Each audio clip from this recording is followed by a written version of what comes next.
Hey everyone, it's Albert Kiefer, and I'd like to take this opportunity to show you my book.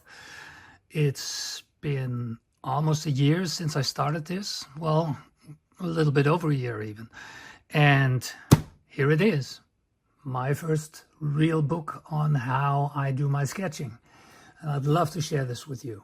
So let's take a look together. On the cover, you see one of my favorite Japanese houses, and also a couple of step-by-steps. And this is basically something that is returning in the book. I have 15 projects, and of course, a lot of how I sketch on, and I give examples of sketches that I did on how I use specific techniques. The book is really laid out very nicely by the people at the publisher company, and for me it's really cool to see because all my sketches are twice as big as they usually are in my sketchbook, so it looks really impressive. Let's page through a little and see what we have. First of all, my dedication is to all of you. And also special to all the silent and timid ones. And I think people who feel this know exactly what I mean with that. It's for you. I might not always look in the camera because I have cameras all over the place, so it's sometimes hard to see where I go with this. Okay, so introduction. As you can see, lots of really big images, which makes it also really like a nice picture book to see. I have some chapters on my materials, my Copics, my Winsor Newtons, my Moleskine sketchbooks, all the stuff that I've been using from the beginning.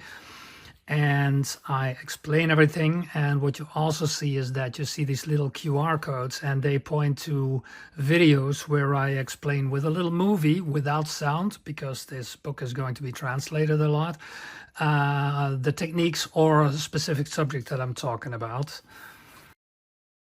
Color, of course, and the colors available. In this case, it's a color sheet that is for my Copic collection.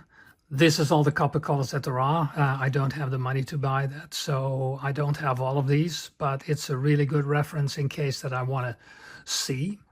I'd like this color or that color or that color, and then I can just look up the number and buy that marker if I need it. So, and I also have a different sheet where only the colors that I have are colored in. It's a really handy thing. Color reference sheet or color chart is something that I stress to all my students. It's a vital thing to have and really very practical.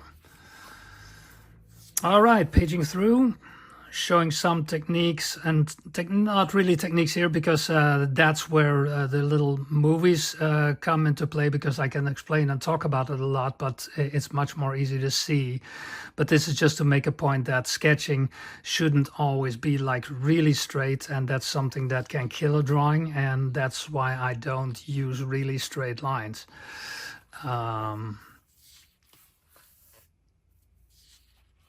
Also explaining some concepts like ishness and like fenciness, roofiness, bushiness, where I suggest a lot of stuff without actually showing it. That's in the book. This is a place in Venlo where I live, and okay, of course, a couple of them should be in there as well. So paging on, going through how color changes the mood of a sketch or a house. Since this book is all about house sketching in particular, I'm concentrating all the information as much as possible on a specific or just a single house. Sometimes you see a little bit like a street in this case, but the book is house sketching, so it concentrates on houses. Picking your subject, trying to simplify and see within a complex shape where the basic forms are, and That's what I explain here, adding the details, looking for details that you can add, how to place it in a page, making thumbnails, atmospherics, like stuff that goes in front is much more contrasty than in the back to create depth that way. A little bit on perspective, absolutely minimum, because I have specific thoughts on that, and that's what I try to explain in the book as well.